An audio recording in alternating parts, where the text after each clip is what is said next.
Ang expectation ko before sa Kings kay ang mga maestra very strict kag wala sila celebrate sang holidays. But upon entering it, nabalaan ko ang mga maestra very approachable kag celebrate sila sang legal holidays lang.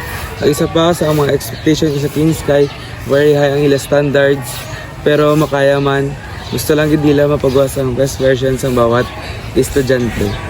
In 6 years in studying at King's College of Isulan, my perspective in life has changed.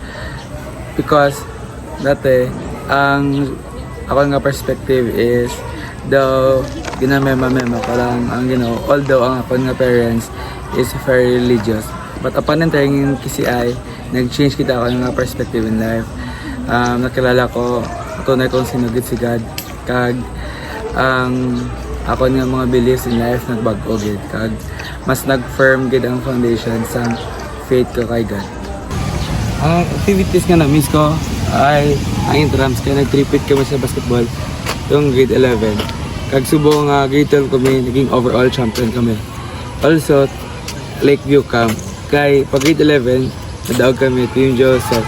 Ang person nga ma-miss ko is si Sir Joven, Sir Jomir, Ma'am June, Ma'am Gigay, kay Ma'am Leia. Kag syempre si Guard kay isang di pala squat pero ginapagpain na ako. Ang subject nga ma-miss ko sa KCI is Bible. There are contemporary kag physical science kag political governance. Ang place ko ma-miss ko ay ang Manga. Kay diri kami gastorya sa mga tikal-tikal nga wide dito sa mga barkada.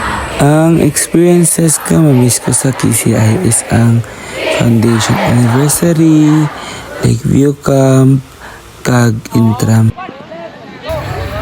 My message of encouragement is sa mga students nga gusto mag-eskwela diri is tamang inyo choice kay ang school na ni is God-centered school, Christian school. Gatod sila di nga kung ano si Jesus, kag kung ano ang effects mo ni Jesus. Ang school na ni is home of quality education. So I'm pretty sure nga yung school na ni makabulig sa inyo kung gusto nyo mag-excel sa ACADS kag sa ibang pang fields. Life lesson I've learned in KCI is I can work under pressure, maging commerce kay damo-damo ginapahimo sa amon pero makaya naman himuon kag mapas sa deadline.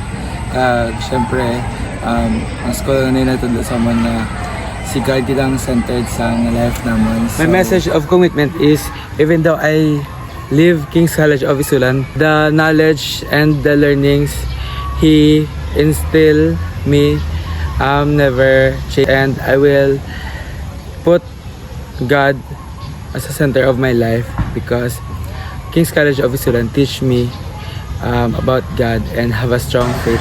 My life verse is Psalm 56:3. When I am afraid, I put my trust in you.